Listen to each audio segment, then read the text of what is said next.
Ecco come ha ridotto la furia del vento questa impalcatura che fino a ieri sera avvolgeva completamente la casa in ristrutturazione. Immagini che raccontano da sole cosa sia accaduto ieri sera tra le 22 e le 23 nella zona di Mogliano, colpito in particolare il centro lungo il Terraglio, dove un automobilista che ha accostato in questo punto il veicolo in cerca di un riparo è rimasto letteralmente bloccato da un ramo precipitato da una decina di metri sull'auto. Un automobilista si è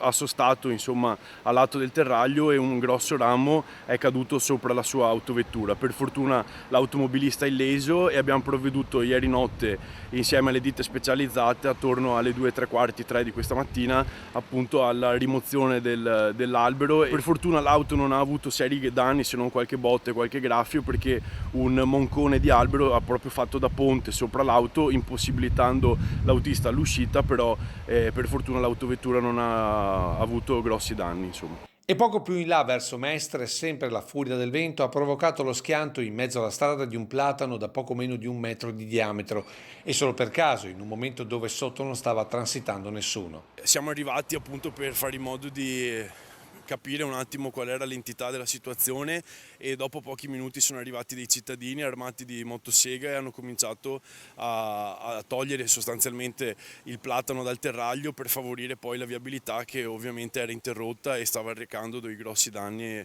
a livello appunto viabilistico. Cittadini al lavoro anche in piazza Donatori del Sangue, dove un pesante ramo si è schiantato al suolo bloccando una delle vie d'accesso e poco dopo sempre il turbine del vento ha fatto letteralmente crollare questo muro perimetrale.